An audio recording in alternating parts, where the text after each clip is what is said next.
I'm not sure if Mark's not online. I saw him on. I think Jen is on.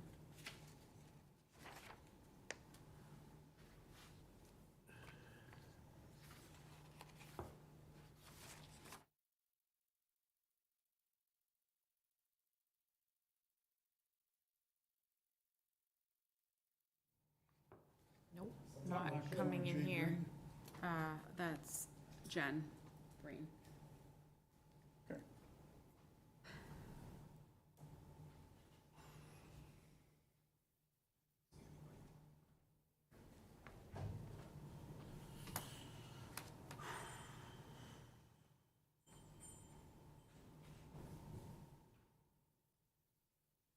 Jen, do you know if Mark is coming in person?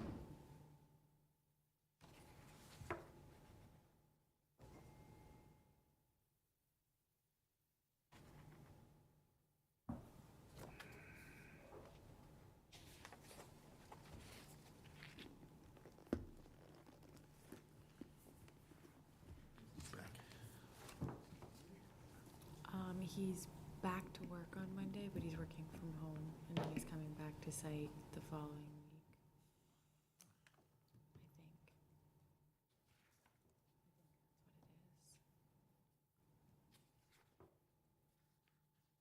He said he's gonna bring the kids to the ribbon cutting. Be there then. When's it, 28th? 25th? It's not next Monday, it's the Monday after that. Time. 1 o'clock?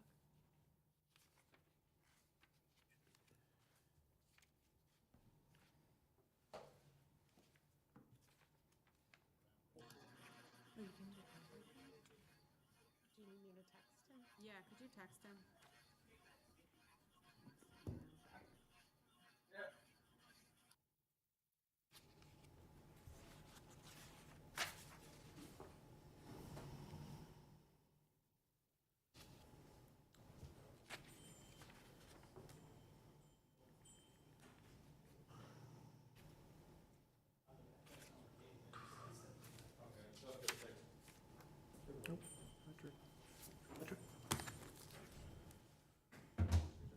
Hello.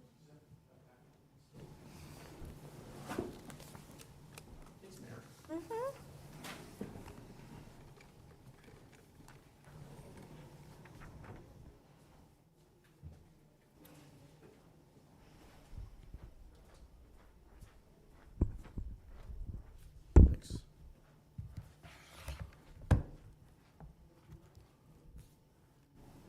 Do we have a quorum, Kate, without Mark? 1, 2, 3, 4, 5, 6, 7, 1. 617803. Matt, is that you? From TAPA? That's me. Okay, hey, Matt. So, 1, 2, 3, 4, 5, 6. Spent so much time the last few years memorizing each other's phone numbers. That's nice. We have 8. All right, that'll be a quorum. Yep. Jen, any word from Mark? Looks like is he on here? There's a Jay Breen. That's Jen Breen. Oh, that makes sense.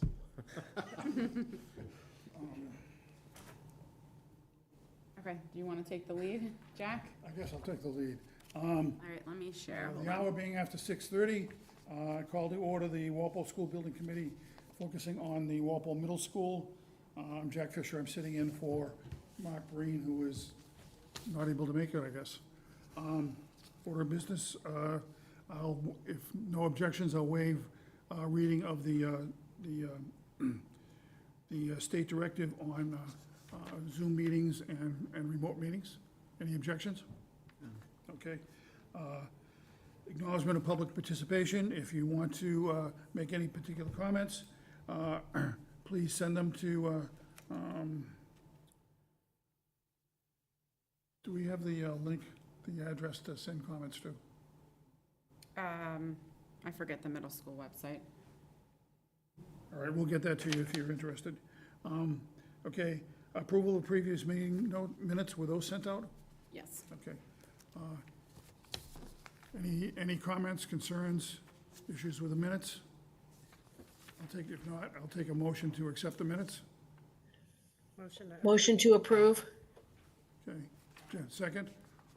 Second. We will have to do a roll call. Jen? Yes. Dino? Yes. I'm a yes. Who else do we have? Would you read off the names to me, please? Kate? Jean Kenny, Yes. Nancy Gallivan, Nancy? Yes. Yes. Carrie, Next one. Carrie, Yes. Mike Fresha, Yes. Bill Hahn, Yes. Who was that? Bill Hahn, Boris, Abstain. Bridget, Abstain. the names are jumping around. Did I miss anybody? That was 9 names. Right. Anybody missed? Yeah, you missed me, Kate. Kim. Oh, Cam. Sorry, Cam. Yes. Okay. That is a vote. Okay, project status update? So I'll hand this over to Griffin or Joel. Thanks, Kate. So our site contractor is complete out there. He's fully demobilized. We have some landscape site furnishing items to finish up once the paving of the East Street is complete. So it'll be basically wrapping up some fencing. Safety netting is complete. The batting cages are in. Bleachers will be put together, and then really working our way out with any seating and landscape touch-ups. But hoping to have the landscaper back in the next 2 weeks, pending that paving schedule, and then should be wrapped up by the end of August, if not early September.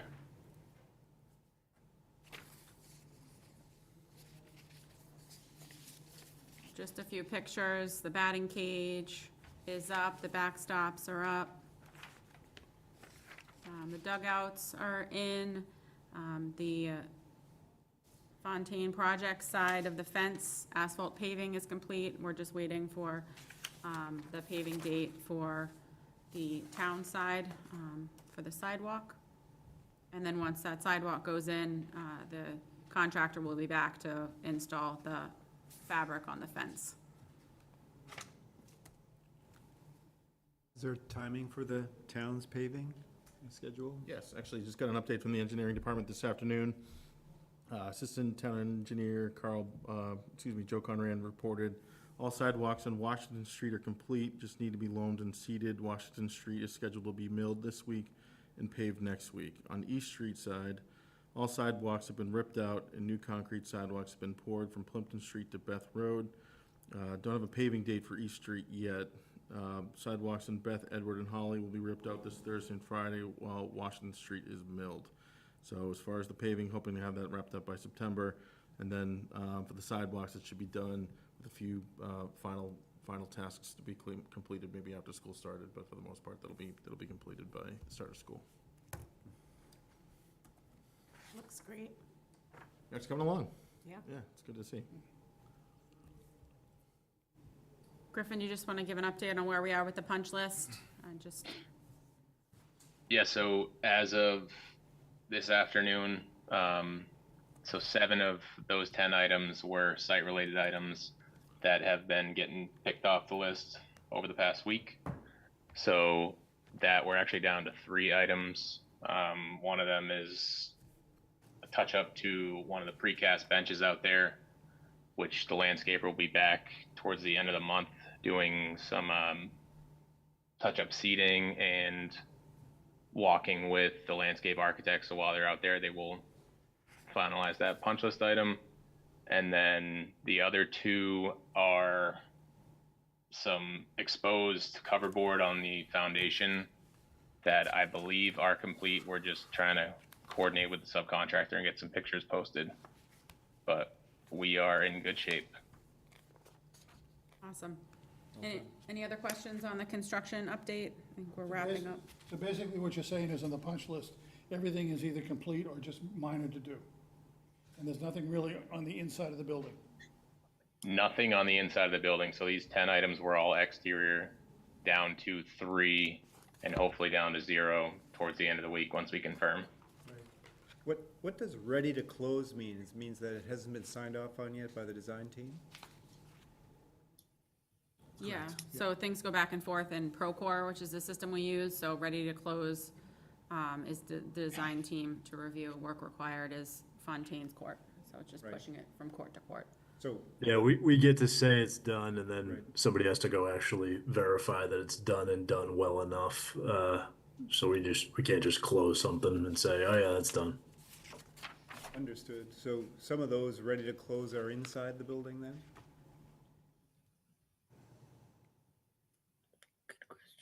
Potentially, there could be. I don't know off the top of my head, Griff. I guess Yeah, I'm where, not sure out of those 36. I can pull it up. I guess where I'm going is hopefully someone from the design team will be able to go through there in the next couple weeks before school starts to sign off on them. I'm hoping that happens, right? Yep, I think that's the goal. Yeah.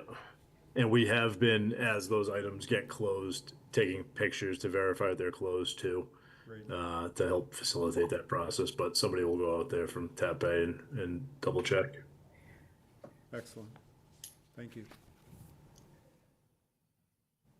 All right, any other questions? Hearing none.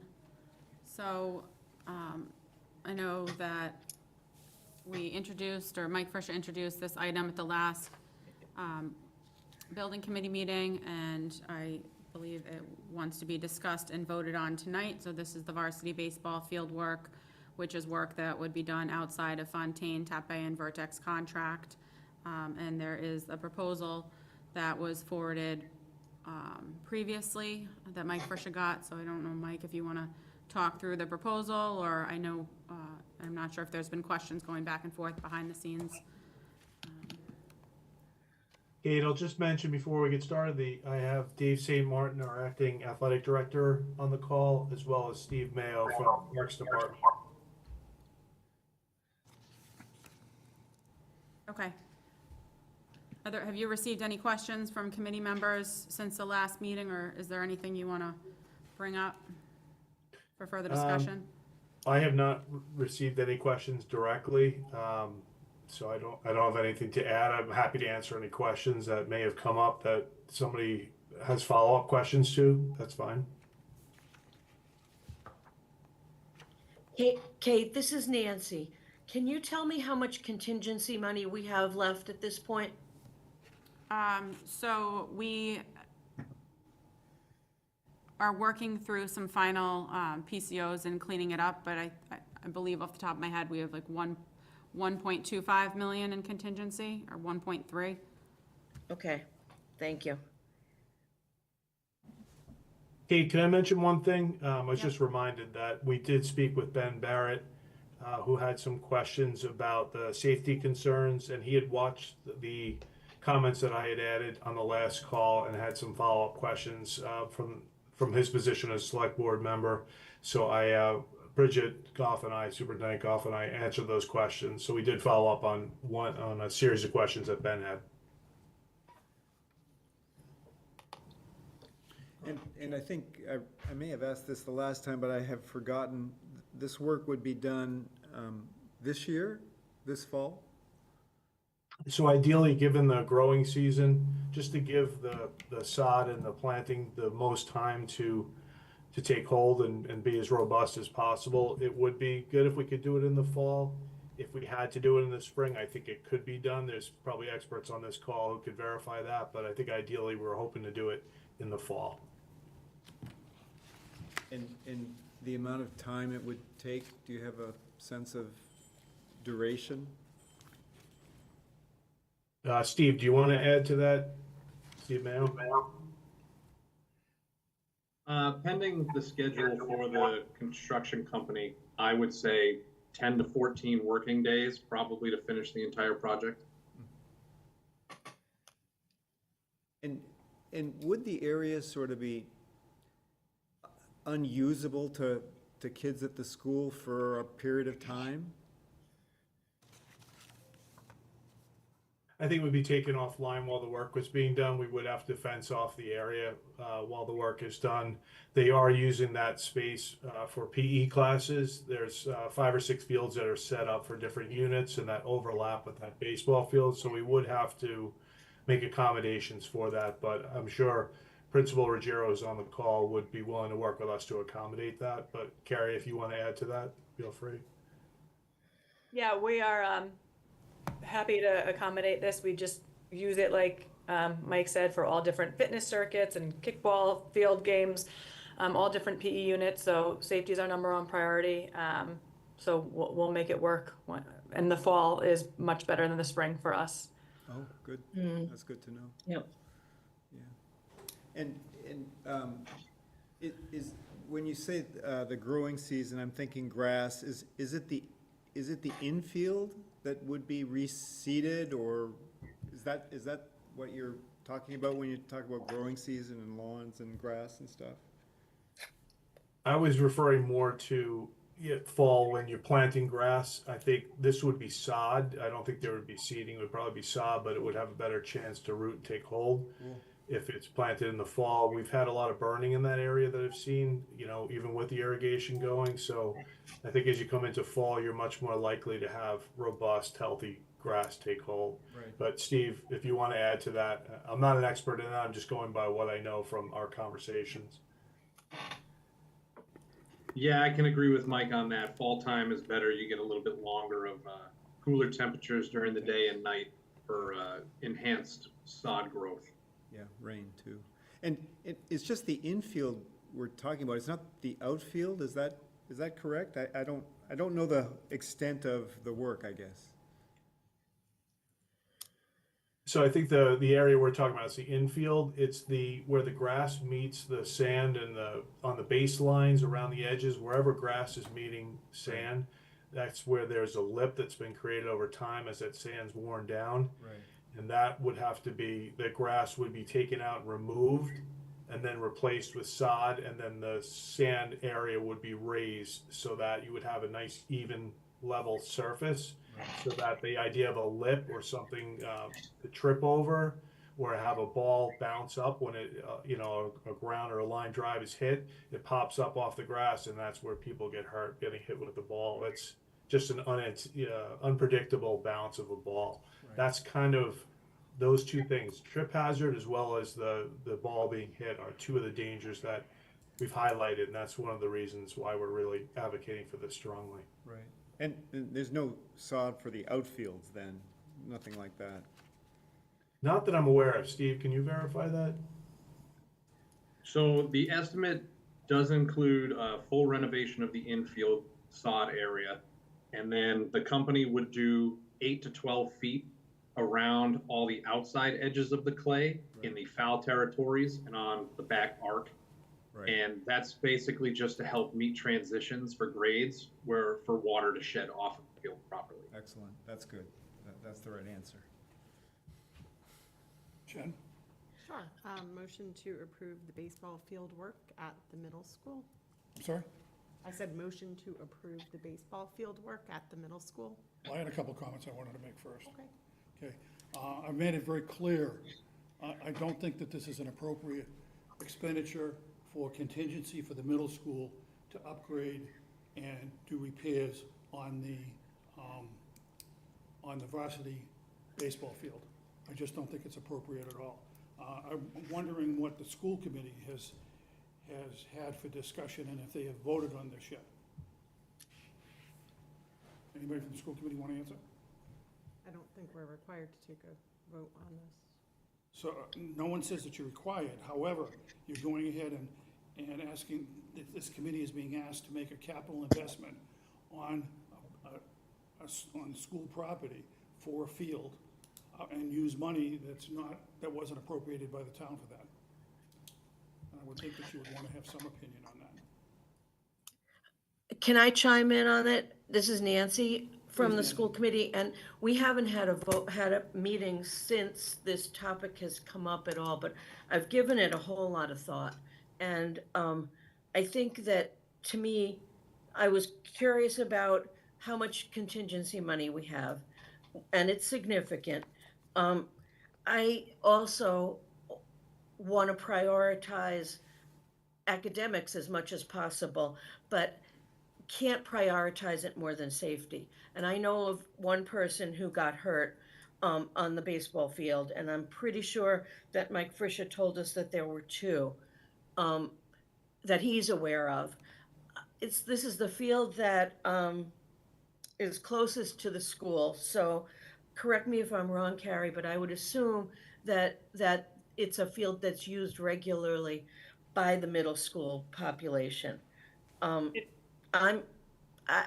am in favor of this. I'm just one person on the school committee. But to me, when it comes down to safety, we've already taken a direction of adding things that I think are beyond what I personally was going to support. But I can't not support a safety thing. I think that it does impact the middle school kids. I was thinking about it also from the point of view of this project was voted on 4 years ago. Therefore, it was designed 5 years ago, or maybe a little bit less time than that. And maybe these conditions existed then and this was an oversight, but quite likely the conditions didn't exist then. And this is something that has come up that couldn't really have been anticipated when the project was designed. We're not at all putting ourselves at risk for going over budget. And it gave me a lot to think about, and I didn't make my decision easily, but I think that when it comes down to safety, it's I'm not saying that it's a life-saving kind of safety, but it's a serious potential for some very serious injury. So I think it does make sense.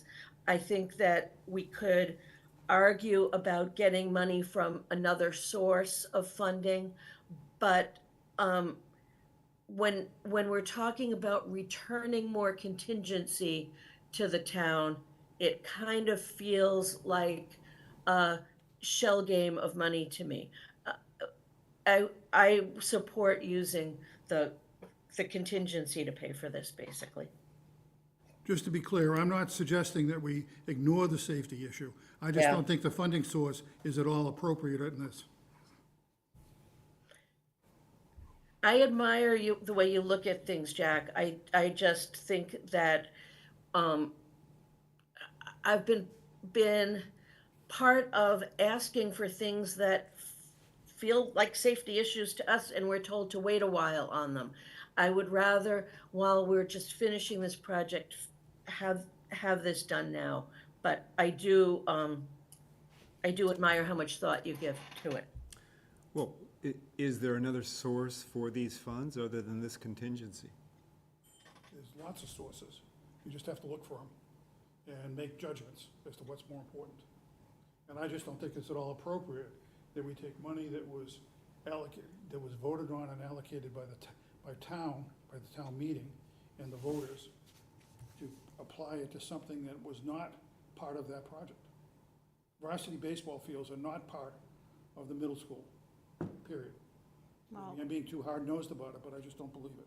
they are being used, and I've given this a lot of thought too, and I know that some people objected to use of things that were not originally in there, but they are being used by the gym classes, and to me that is pretty significant. And I look at everything through a liability lens as an attorney, and I just think, quite frankly, it'd be negligent not to fix something if there's a lip and kids are getting injured, and we were put on notice and we didn't go ahead and do this because we want to wait. I just think that that's not really the smartest thing, and if there's a lawsuit, which quite frankly there could be at this point because we're on notice, we'd be in worse shape. So I am really, safety's a huge issue for me as an attorney. And all I'm suggesting is the source is not appropriate, and I would suggest that the administration go back and look for the $85,000 or $87,000 from a different source. They got $1 million coming in from building rental that they didn't have last year. So, there's lots of sources. This is not one of them. That's my opinion. This is not appropriate for it. I think- I may be in a minority of one, but that's my opinion. So I had made a motion. Should we take a vote, see if there's a second on that? Do I have a second? I would second it. Nancy? All right, going around the room. Jen, Yes. Dino, Yes. I'm no. Nancy, Yes. Kerry, Yes. Mike Fresha. Yes. Who is next? Horace, No. Bridget, Yes. Cam, Yes. and was there one other? Yeah, Bill Hahn is a yes, Jack. Thank you. Okay, And Jean Kenny is a yes.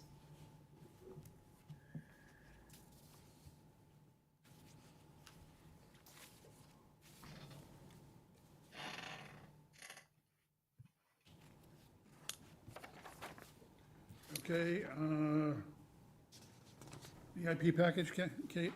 Yep, so we have a lot of kind of smaller invoices in the vendor invoice package. We have the standard Vertex invoice, TAP A, Fontaine Rec, and then we have some smaller invoices for police details, some of the paving scope, and then some irrigation scope in here as well. So just going through the invoice package, the Fontaine Rec is for $168,532. They are currently 99% complete with their contract work. We have the updated budget included, along with the reimbursements that have come in from the MSBA. So we're looking for a vote for the July vendor invoice package of $303,550.67. I do want to add a few straggling invoices that came in last minute for additional police details that we didn't get into the invoice package. So it would be the 303 plus $5,035 to clean up a few more smaller invoices. So All right, I'll take a motion to approve the vendor invoice package for July for $303,550.67. So moved. Second? Sorry, I wasn't paying attention, Kate. Does that include the last minute invoices? All right, thanks. yeah, so the 303 is without the additional 5,000 of invoices. With the additional $5,035, it's $308,585. So moved. Sorry. Thank you. So what's the grand total? 308,585. Okay. We took, modified the motion to the correct. Okay, going around the room. Jen? Yes. You know? Yes. I abstain. Next is Nancy, Yes. Kerry, Yes. Mike Fresha, Yes. Bill Hahn, Yes. Horace, Yes. Bridget, Yes. um, Jean Kenny. Cam? oh, Cam, yes, Yes. okay. And Jean Kenny is yes. Oh, and Jean, yes. Did you get Bill? Did we get Bill? Yes. We did, okay. All right, MSBA Communications, nothing new to update here. Just a reminder, we've hit the 95% reimbursement, so the MSBA holds the final 5% until the project closeout is complete. Any new business, open discussion people want to touch on? When do kids start, by the way? August 27th is the first day of school. And then just a reminder, the next meeting is scheduled for September 16th, and that'll be a hybrid meeting. Okay. All right, anything else at all?